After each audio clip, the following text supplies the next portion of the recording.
안녕하세요, 제이제키입니다. 최근 몇 년간 키보드 시장이 엄청나게 성장하면서 매년 트렌드가 빠르게 변화하고 있는데요. 그래서 오늘은 기계식 키보드 입문자들에게 도움이 될 2026년의 키보드 이야기를 해볼까 합니다. 우리가 좋은 키보드를 써야 하는 이유는 상당히 단순하고 간단하게 설명이 가능한데요. 일반 회사원 기준으로 분당 300타 정도의 타자 속도를 가진 직장인들이 보통 하루 근무 시간 9시간 중 3시간, 약 180분 정도를 키보드 타이핑을 한다면 매달 한 달에 20일 정도만 워킹데이라고 가정하고 계산해 보더라도 우리는 매달 무려 108만 번이라는 횟수로 키보드를 사용하여 타이핑하고 있다는 걸 알 수 있습니다. 매달 한 달에 108만 번, 정말 어마어마한 횟수죠. 108만 번의 고통의 시간을 약간의 투자만으로 108만 번의 기쁨의 시간으로 바꿀 수가 있다면 이보다 더 가성비 좋은 투자는 없을 것이라는 생각이 듭니다. 자, 그럼 이제 기쁨 사러 가보실까요?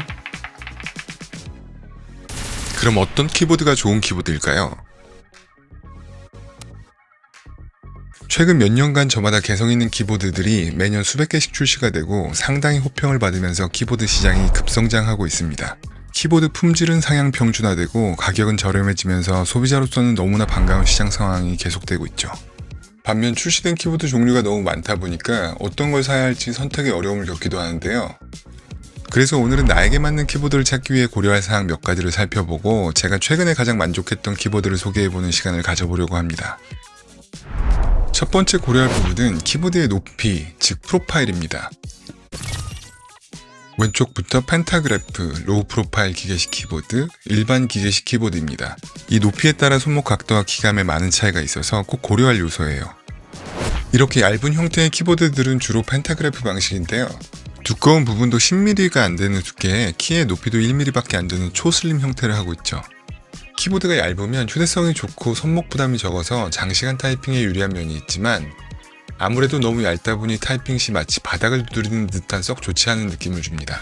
그래서 키감이 중시되는 최근 트렌드에서는 펜타그래프급의 얇은 키보드는 점차 인기를 잃게 되었습니다. 반면 일반적으로 기계식 키보드에서 많이 볼 수 있는 노멀 프로파일 키보드는 펜타그래프보다 바디도 키도 4배가량 더 높죠. 이러한 높이는 키의 구분감을 확실하게 해서 키감을 높여주고 소리가 전달되는 공간이 깊어 타이핑 사운드를 컨트롤하기 좋기 때문에 요즘 트렌드인 감성적인 키보드에 잘 맞습니다. 다만 상당한 높이가 일부 사용자분들에게는 사용이 어려울 정도의 불편함이 될 수도 있는데요. 이런 불편함을 해소하기 위해 키캡의 높이를 아치형으로 배치한 체리 프로파일이 사용되는 경우도 있고 팜 레스트를 같이 사용하는 경우도 많습니다. 노멀 프로파일 기계식 키보드에 팜레스트까지 사용하게 되면 책상 위의 공간을 정말 많이 희생하게 되지만 무조건 키감과 타이핑 사운드가 우선인 분들에게는 다른 대안이 없는 프로파일입니다. 마지막으로 로우 프로파일 키보드는 중간 높이의 절충형이라고 볼 수 있는데요. 손목의 편안함과 휴대성, 그리고 키감을 적당히 모두 챙기고 싶으신 분들이 고려해볼 만한 키보드입니다. 자칫하면 어느 한쪽도 어중간한 키보드가 될 수 있기 때문에 약간은 비용을 더 투자해서 어느 정도 검증된 키보드를 구매하시는 걸 추천드리는데 2025년 이후 출시된 로우 프로파일 키보드들을 중심으로 많은 부분이 개선되면서 노멀 프로파일과 드디어 경쟁할 수 있는 단계까지 이르렀죠. 두 번째로 고려할 사항은 키보드의 몸체, 하우징입니다. 하우징은 크게 플라스틱 재질과 풀 알루미늄 재질로 나누는데요. 플라스틱 재질은 가격이 저렴하고 가벼운 장점이 있어서 가성비 키보드에 자주 사용되지만 유연한 재질 때문에 뒤틀림이나 변형이 발생하기 쉬운 특성이 있어서 요즘은 이를 보완한 알루미늄 프레임과 플라스틱 바디 조합의 키보드가 많이 사용되는 편입니다. 그렇지만 여전히 바디 재질은 플라스틱이기 때문에 고급감이 조금 떨어지고 통울림에 취약할 수 있다는 단점이 있어요. 반대로 풀 알루미늄 하우징은 일단 디자인에서부터 상당히 고급스러운 느낌을 주는데요. 깔끔하게 커팅된 알루미늄 표면에 마감을 주로 아노다이징이나 스프레이 코팅 방식으로 제작해서 프리미엄 감성을 제대로 느낄 수가 있어요. 또한 하우징이 메탈 소재로 묵직하고 단단하기 때문에 통울림이 거의 없고 일관된 기감과 명료한 타이핑 사운드를 만들어주는 장점이 있습니다. 거의 유일한 단점은 가격이 수십만 원대로 비싸다는 것이었는데 그마저도 최근에 와서는 시작 가격이 10만 원대로 문턱이 낮아지면서 가격적 메리트도 생겼죠. 그래서 정말 키감 좋고 타이핑 사운드 좋은 키보드를 찾고 계셨던 분들에게는 2026년엔 꼭 풀 알루미늄 키보드를 구매하시라고 추천드리고 싶어요. 다음은 키보드의 사이즈와 관련이 있는 레이아웃입니다. 예전에는 사무용은 무조건 넘버패드가 있는 풀사이즈 레이아웃을 써야 하고 또 게임용은 넘버패드가 빠진 테키리스 모델을 써야 한다, 이런 고정관념 같은 것이 있었는데요. 최근에는 60%, 70%, 80% 등 더 작은 배열의 키보드들이 인기가 많아지는 추세예요. 키보드 사이즈가 더 작아지면 키가 더 오밀조밀해지고 키보드 빈 공간이 적어져서 키감과 타이핑 사운드에 이점이 생기는데, 직장인이나 학생들도 레이아웃의 제약을 받지 않고 미니 배열 키보드를 사용할 수 있게 된 건 최근 들어 또 다양한 독립형 넘버패드들이 출시가 되었기 때문이라고 볼 수 있을 것 같습니다. 독립형 넘버패드들이 오히려 풀 배열 키보드보다 확장성도 좋고 공간의 제약을 덜 받기 때문에 2026년의 키보드 구매는 풀 배열보다는 75% 정도의 미니 배열로 가시는 걸 더 추천드립니다. 다음은 기계식 키보드의 꽃이라고 할 수 있는 스위치입니다. 요즘 기계식 키보드들은 키캡을 떼어내면 드러나는 스위치를 취향에 따라 교체할 수 있는 핫스왑 방식으로 많이 출시되고 있는데요. 스위치 종류도 많고 이름도 다양해서 뭐가 뭔지 엄청 복잡하게 느껴질 수도 있겠지만 사실은 굉장히 단순합니다. 스위치 윗면은 볼록 튀어나온 스템에 키캡을 꽂을 수 있게 되어 있고요. 스위치 바닥면은 기판에 전기 신호를 전달하는 핀이 나와 있는 구조입니다. 스위치를 분해하면 위쪽 스템과 바닥면 사이를 스프링이 지지하고 있는 형태예요. 왼쪽부터 상부 하우징, 스템, 스프링, 그리고 접점과 하부 하우징 구조로 이루어져 있습니다. 스위치를 키감으로 분류하면 크게 두 가지 종류가 있는데요. 누를 때 한번 걸리는 느낌이 나는 텍타일 방식과 탑에서 바텀까지 부드럽게 내려가는 리니어 방식이 있어요. 둘 중에 뭐가 더 좋다기보다는 완전히 취향 차이지만 게임처럼 정확한 키를 누르는 것이 중요할 땐 텍타일, 장시간 타이핑 등에는 리니어가 더 적합하다고 일반적으로 구분하고 있어요. 스위치를 소리로 분류하면 크게 세 가지가 있는데요. 지금처럼 경쾌한 하이피치 소리를 내는 클래키한 스위치와 저음의 낮은 피치 소리를 내는 소키한 스위치, 그리고 보글보글한 느낌의 저소음 스위치가 있습니다. 하이피치의 클래키한 소리 한번 들어보시죠.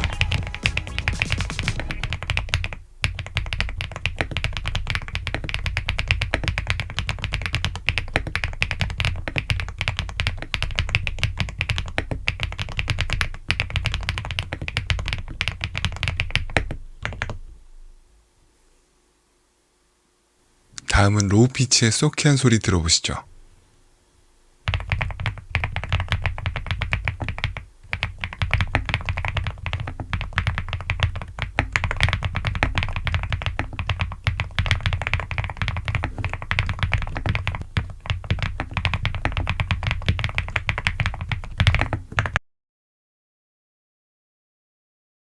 마지막은 저소음 스위치입니다. 소리가 너무 조용해서 안 들릴 수 있어요.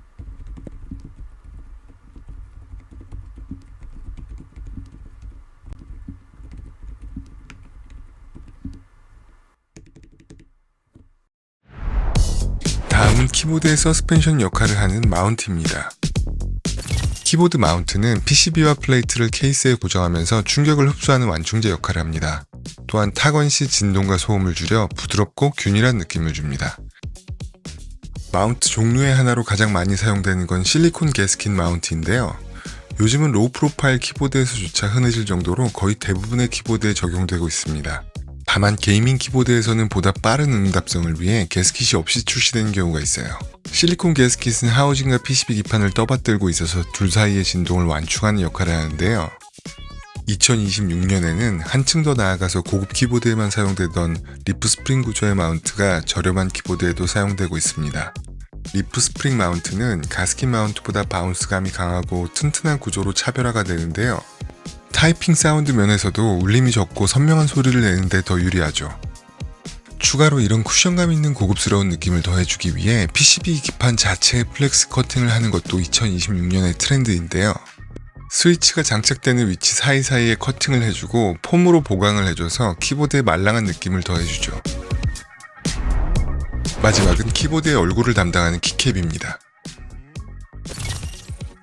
키캡은 플라스틱 재질 중 크게 세 가지 ABS, PC, PBT로 나뉘는데요. ABS는 가장 저렴하고 가벼운 특징이 있지만 번들거림이 쉽게 생겨서 요즘은 선호하지 않아요.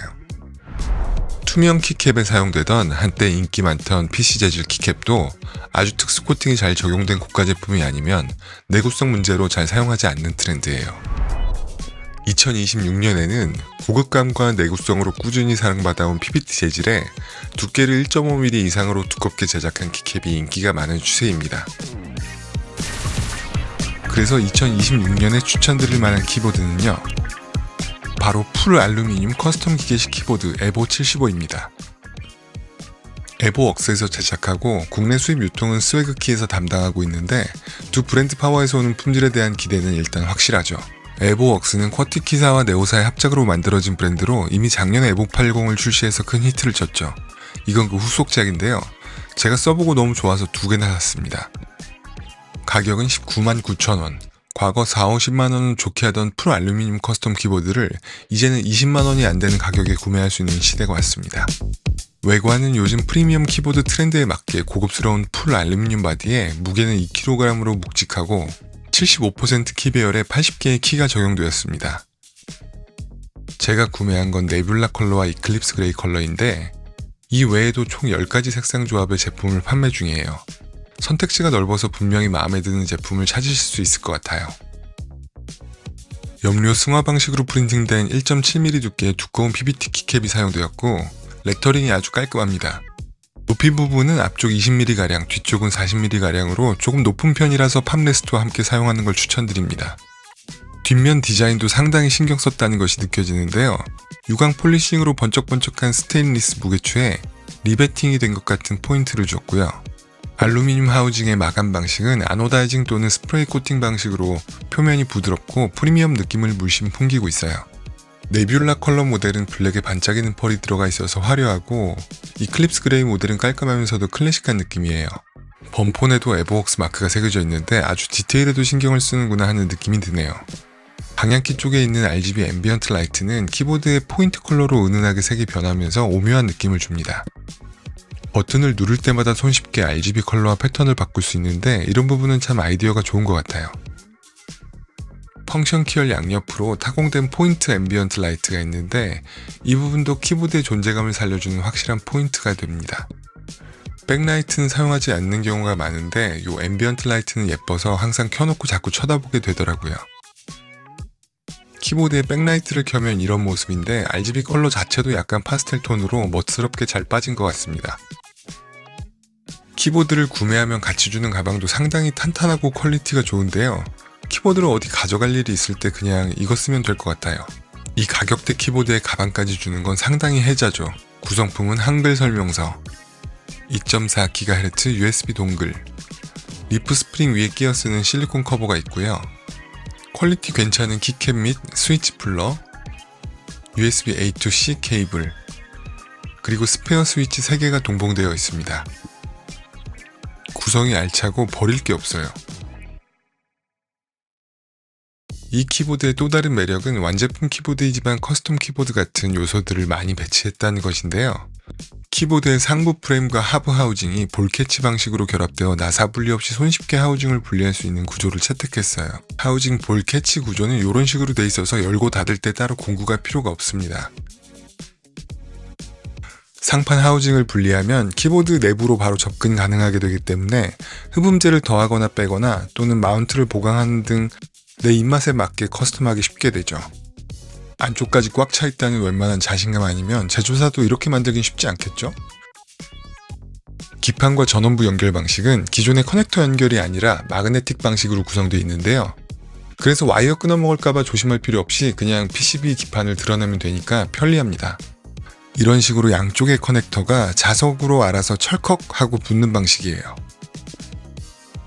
에보75는 스위치에 따라 키보드 보강판도 나누어지는데 클래키한 엠버 축은 비교적 단단한 FR4 플레이트와 세트로 구성되어 있고요. 비교적 단단하다고 하지만 내부에는 폼으로 두껍게 유연함을 주게 되어 있죠. 소키한 라이 축은 더 유연한 폴리프로필렌 보강판과 함께 구성이 되어 있어서 더 푹신푹신합니다. 키 앞은 두 스위치 모두 40에서 50g 포스 정도로 피로감도 없고 너무 힘없이 눌리지도 않는 딱 적당한 키압입니다. 하부 하우징은 두 장의 폼이 내장되어 있는데 한 장은 하수압 소켓 모양으로 커팅된 폼이고 다른 한 장은 포론 재질의 두툼한 폼으로 구성되어 있어요. 조립은 그냥 분해의 역순으로 하면 되는데 주의할 점은 앰비언트 라이트 옆에 조그만 고무 지지대가 딱 잃어버리기 쉽게 생겼습니다. 이거 잊지 말고 꼭 챙기세요.